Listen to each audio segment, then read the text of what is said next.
내 집 마련은 일단 작게 시작해서 하나씩 계단을 올라가듯 갈아타면 된다고는 하는데, 문제는 그 작은 집조차 대출 왕창 껴서 겨우 살 수 있었단 말이에요. 그러면 이미 그 집 대출금 갚느라 월급 다 나가는데 언제 돈 모아서 더 비싼 상급지로 갈아타기를 할 수 있느냐는 거예요. 실제로 저와 상담하시는 분들 중 이렇게 물어보시는 분들이 많거든요.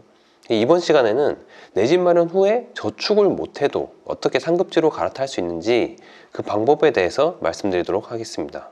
결론부터 말씀드리면, 내가 돈을 모아서 갈아타는 게 아니라 시간이 지날수록 나의 원리금 상환 능력이 올라가니까 그만큼 이용할 수 있는 레버리지가 커지게 되면서 갈아탈 수 있는 거예요. 왜냐하면 우리 월급이 매년 적게나마 오르긴 오르잖아요.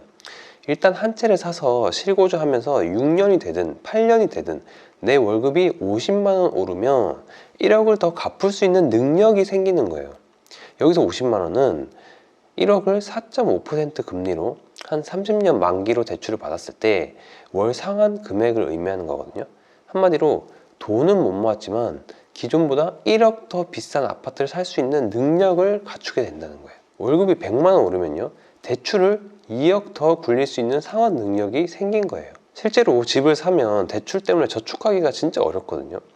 예를 들어 월급 400만 원 받는 사람이 5억짜리 집을 70% 대출 받아서 한 3억 5천 정도 대출 받아서 샀어요. 여기서 월 상환 금액은 아까 말씀드린 것처럼 대출 1억당 한 50만 원 정도로 잡으면 된다고 했잖아요. 그래서 3억 5천이면 매월 갚아야 할 돈이 한 175만 원이에요. 그리고 한 달 생활비로 뭐 이것저것 하면 200은 쓸 거잖아요. 그러면 사실상 거의 남는 돈이 없어서 저축할 돈이 거의 없다는 거예요. 그러니까 갈아타기를 도대체 어떻게 하나 그렇게 싶으실 겁니다. 만약 내가 산 5억짜리 집이 10%가 오르면 5억 5천이 되겠죠. 그런데 내 다음 목표는 예를 들어 7억짜리 집인 거예요. 그런데 얘도 기다려주지 않죠. 이거 상승할 때 같이 오를 거잖아요. 근데 얘는 10% 똑같이 상승해도 7억 7천이에요. 그러니까 내가 산 집이 오르긴 올랐지만 얘가 가만히 기다려주면 뭐 1억 5천만 더 필요하겠지만 얘는 오히려 더 많이 오르니까 2억 2천이 필요해진 거죠. 이러니까 어떻게 갈아타기를 할 수 있냐는 거예요. 얘가 나를 기다려주질 않는데. 내 것도 올랐지만 얘는 더 오른다는 거예요. 비율은 같아도 절대 금액 자체가 더 크니까. 그렇지만 앞서 말씀드린 것처럼 핵심은 돈을 차익만큼 모아서 갈아탄다는 게 아니고, 이 월소득이 상승하면서 원리금 상환 능력이 커지니까 레버리지를 운용할 능력이 커지고 갈아타기가 가능하다는 겁니다. 그럼 또 이렇게 말씀하실 수가 있잖아요. 아니 무슨 소리냐, 내 월급은 안 올라, 50만 원이 어떻게 오르냐. 근데 그렇지 않습니다, 여러분. 여러분도 직장생활 처음 했을 때 받았던 그 월급을 생각해 보세요. 그러니까 최저시급이 매년 오르는데, 물가 상승률이 매년 발표되는데 어떻게 월급이 안 오를 수 있겠습니까? 이 그래프는 통계청에서 2018년부터 2023년까지 임금을 받는 근로자의 소득 증감률을 나타낸 건데, 뭐 들쑥날쑥하지만 평균을 내보면 한 4% 정도 되거든요. 4% 정도. 그러니까 평균적으로 연간 4% 정도는 올랐다는 거예요. 그래도 야 나는 아니야 그렇게 안 올라라고 하시는 분들 계실 테니까 그냥 이거 말고 그냥 평균 연간 3%만 올랐다고 해볼게요. 자, 월급 400만 원이 연간 3%씩 6년간 오르면 477만 원이 됩니다. 이 77만 원이 늘어났기 때문에 내 원리금 상환 능력이 이전 대비해서 한 1억 5천 정도는 커지게 되겠죠. 그러니까 대출 총액을 한 1억 5천 정도 더 받아도 문제 없다라는 그런 월소득이 되는 거예요. 이렇게 결국 내가 돈이 많아서 뭔가 상급지로 갈아탈 수 있는 게 아니라 내 월급이 올라서 원리금 상환 능력이 올라가니까 기존 집에서 상급지로 갈아탈 수가 있는 겁니다. 예를 들어 어렵게 빠듯하게 5억짜리 집을 샀어요. 뭐 저축도 하나도 못했어요. 이거 대출 갚느라. 이게 한 6년 후에 6억 7천이 됐다고 가정해 볼게요. 이 금액은 6년 동안 연평균 5%가 상승했다는 가정인데, 이렇게 정한 이유는 그 KB 전국 아파트의 40년간 연평균 상승률이 5%예요. 그래서 이렇게 계산한 겁니다. 그리고 대출 3억 5천은 이자를 한 4.5%로 잡으면 6년 동안 원금을 한 3,800 정도 잡을 수 있어요. 원리금 상환했다고 가정했을 때. 그러니까 사실은 우리가 6년 동안 저축을 아예 못한 게 아니라는 겁니다. 왜냐하면 대출 원금을 같이 갚았잖아요. 그래서 남은 대출 금액이 한 이 정도 되겠네요. 그러면 이 대출을 뺀 순자산은 뭐 한 3억 6천 정도로 되겠네요. 기존 대비 순자산이 한 뭐 2배 이상 증가하게 됐어요. 그리고 월급은 앞에서 계산을 했죠. 결국 이 오른 월급 때문에 받을 수 있는 대출 금액이 증가하게 되고, 기존에 우리가 사둔 집이 있잖아요.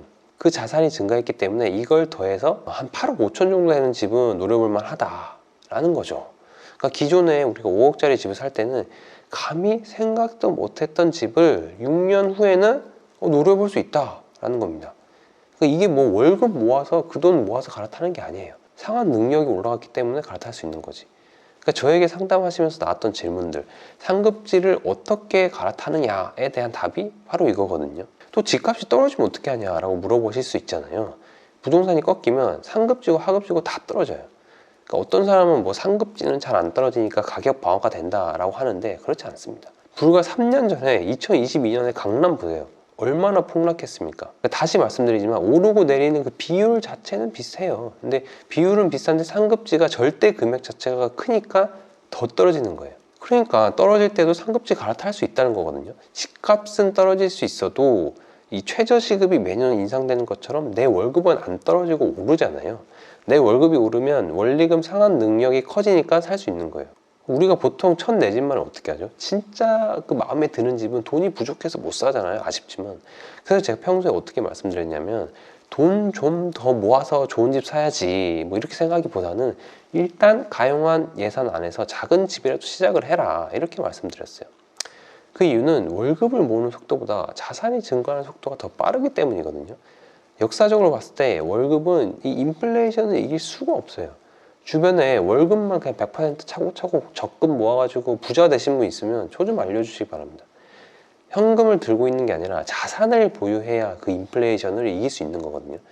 결국 내가 돈 모아도 이 좋은 집은 나를 기다려주지 않는다는 겁니다. 그러니까 돈 모아서 좋은 집 사실 생각하지 마시고 그냥 적당히 자산 가치 있는 작은 집으로 시작을 하시라는 거예요. 내가 작은 집이라도 일단 땅에 가치가 있는 집을 잘 고르기만 했다면 그 집값은 월급보다 훨씬 올라 있을 겁니다. 거기서 그냥 실거주 같이 누르시면서 행복하게 한 6년 살면 뭐 월급도 몇십만 원 오를 거잖아요. 그럼 그때 가서 그 집을 팔고 내가 대출 좀 더 받아서 갈아타시면 된다는 겁니다. 이게 제가 말씀드리는 이 내 집 마련 징검다리, 자산을 늘리는 정석이라는 거예요. 지금 내가 고려하고 있는 어떤 그 작고 초라해 보이는 그 집을 사는 것이 마치 내 인생 최후의 집처럼 내 모든 거를 끌어모아서 산다고 생각하지 마세요. 이 대출을 두려워하시는 분들도 진짜 많거든요. 막 은행 대출 30년 하는 순간 막 노예가 되는 것처럼 그렇게 생각하시는데, 아니 그거 언제든지 그 집을 파는 순간 그거는 다 끝나는 거잖아요. 그게 무슨 노예인가요? 그러니까 시작이 중요한 거예요. 시작을 하셔서 그 징검다리를 밟아 나가시면 되는 겁니다. 저도 마찬가지로 그 길을 걸어왔고요. 지금은 그 원하던 집에 잘 살고 있습니다. 혹시나 시작이 어려우시다면 제 채널에 그 시작을 도와드리는 영상이 많이 있으니까요. 구독하셔서 한 번씩 살펴보시면 실행하시는 데 많은 도움이 되실 겁니다.